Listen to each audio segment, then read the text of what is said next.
Le journal sur Canus 24, bienvenue à tous, le sommaire.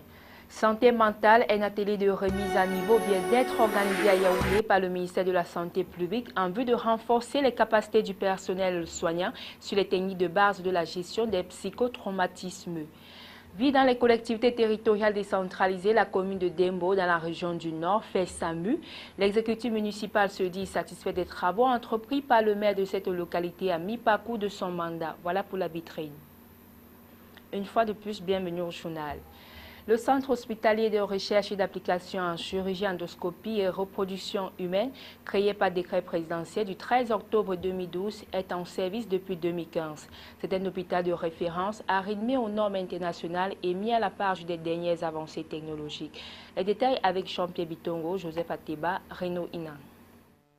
Selon le décret présidentiel de 2011 portant sa création, son organisation et son fonctionnement, le CRACEJ, le Centre hospitalier de recherche et d'application en chirurgie endoscopique et reproduction humaine, est un établissement public administratif de type particulier. Doté de la personnalité juridique et de l'autonomie financière, il est placé sous la tutelle technique du ministre de la Santé publique et sous la tutelle financière du ministère des Finances. Le CRACEJ est une structure publique de recherche et de soins à vocation nationale et internationale. À ce titre, il est notamment chargé de la prise en charge des grossesses à très haut risque, de mener des activités de recherche en matière d'endoscopie et de reproduction humaine, de dispenser les soins de santé en gynécologie classique et obstétrique, en intervention endoscopique, en consultation externe, en assistance à la procréation et en fécondation in vitro, et pose des diagnostics anténataux.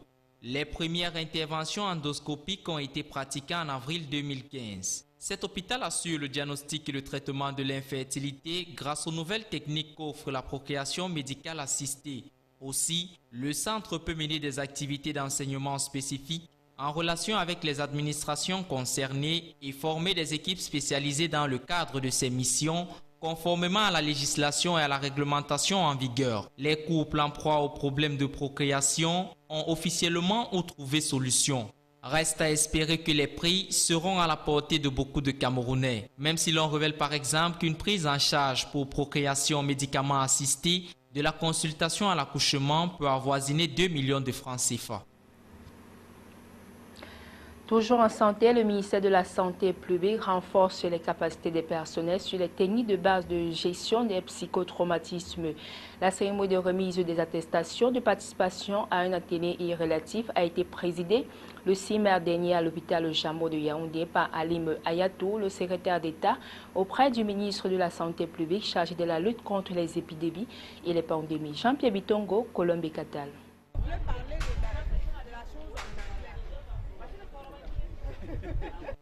Pendant très longtemps, la santé mentale est restée l'enfant pauvre au sein de la grande famille de la santé du Cameroun. Et comme sur le terrain, quand surviennent des pathologies de santé mentale, ce sont ces personnels qui sont dans la plupart des cas interpellés. Raison pour laquelle, dans la logique d'accorder dorénavant une attention particulière à cette problématique de la santé mentale, le ministère de la Santé publique a jugé opportun d'organiser du 2 au 6 mai 2016 à Yaoundé un atelier de renforcement des capacités sur la gestion des psychotraumatismes.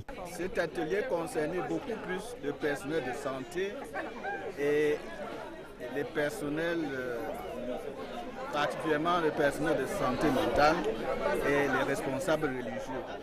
Parce que nous nous sommes rendus compte sur le terrain que très souvent, quand il y a des pathologies qui arrivent, quand il y a des pathologies de santé mentale qui surviennent, ce sont les personnels qui sont le plus, la plupart du temps, interpellés.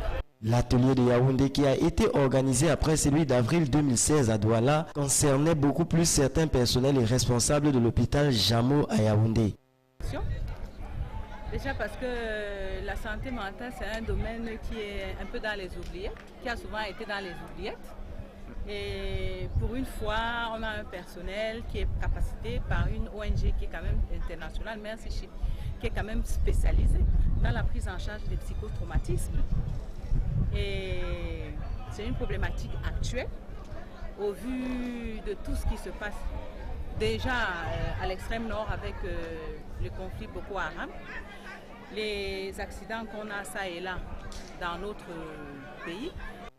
Il s'agit là d'une activité que le ministère de la Santé publique entend pérenniser. Comme l'a d'ailleurs annoncé le directeur de la promotion de la santé, Dr Bernard Chemaga, d'autres groupes seront formés sur la problématique de la santé mentale dans un futur proche.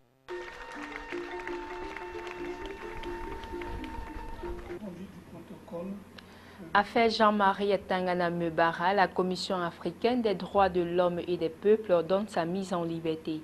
Lors de sa 58e session ordinaire qui s'est tenue du 6 au 20 avril 2016 à Banjul en Gambie, la Commission africaine des droits de l'homme et des peuples réclame la mise en liberté de Jean-Marie Tangana Mebara et estime que l'État du Cameroun doit reverser à l'intéressé la somme de 400 millions de francs CFA au titre de dommages. Reportage.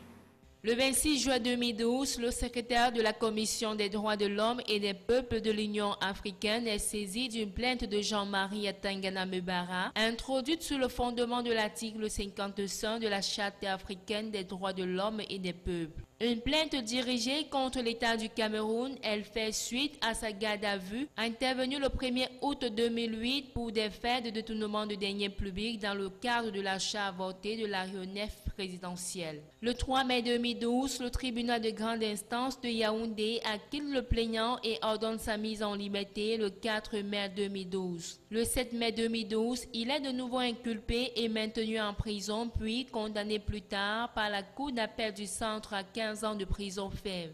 Sur ces faits, le plaignant demande à la commission d'enjoindre l'État du Cameroun de mettre en urgence un terme aux dites violations, imparti un délai pour sa mise en liberté et ordonne à l'État de lui verser la somme de 800 millions de francs CFA au titre de dommages et intérêts pour les 4 années de détention abusive. L'État du Cameroun a pu produire ces éléments de défense devant la commission qui, dans son verdict, considère que la détention du plaignant est arbitraire et conclut qu'il y a violation des dispositions de l'article 6 de la Charte africaine. La commission a par conséquent requis la mise en liberté de Jean-Marie Tangana Mebara en attendant l'issue des autres procédures en cours. La commission considère par ailleurs que la sanction des auteurs de ces violations est nécessaire pour en prévenir les répétitions. Relativement aux dommages, la commission note que l'affaire Tangana Mebara a un caractère très politique et estime qu'un dommage d'un montant de 400 millions de francs CFA serait juste.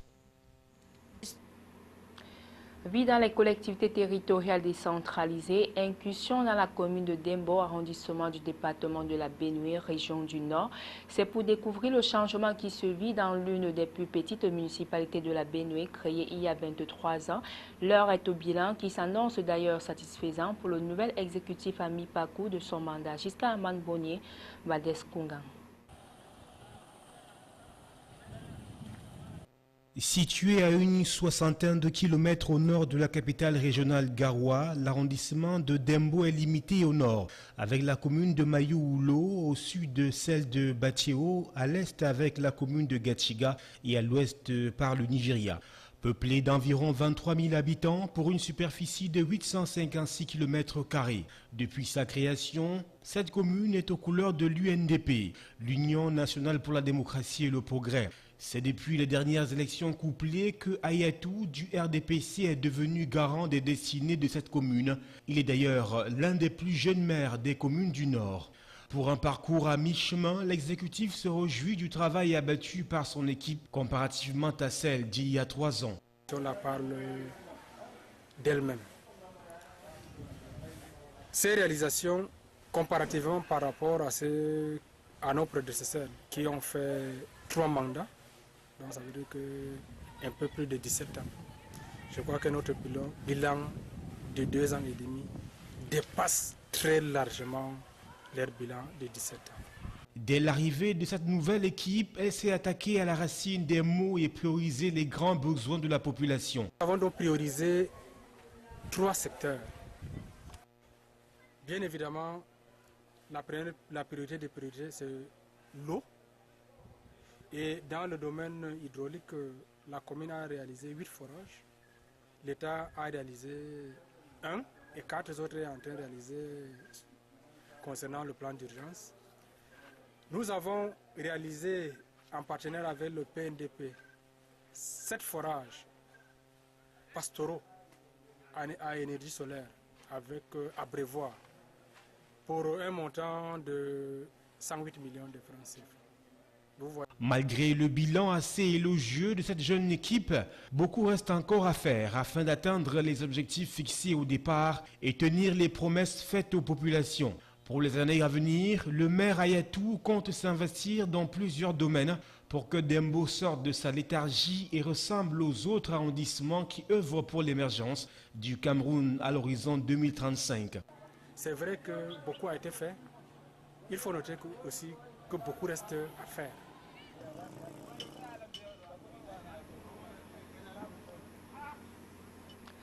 La vétusté et le manque d'entretien des feux tricolores à Douala prennent de l'ampleur. Dans la plupart des carrefours, ces feux de signalisation se sont éteints il y a longtemps. Malgré les désagréments que cela crée à la circulation urbaine, les autorités en charge brillent par le silence. Justice Toton pour le compte rendu. Il suffit de se rendre à un carrefour de la ville de Douala pour se rendre compte que les feux tricolores sont défectueux. À cela, ajoutons l'inconstance de l'énergie électrique qui, elle aussi, perturbe le fonctionnement maximal de ces installations. La question de leur entretien incombe au département de la voirie, de la circulation et des transports de la communauté urbaine de Douala. En guise de réponse à cette épineuse situation, le chef du département du transport et de la circulation à la CUD fait savoir que leur réhabilitation est en cours. La magistrature administrative de la ville a prévu d'investir près de 450 millions de francs CFA pour les 3 années à venir dans les équipements de signalisation. L'entreprise chargée d'assurer la maintenance est à pied d'œuvre selon ce dernier.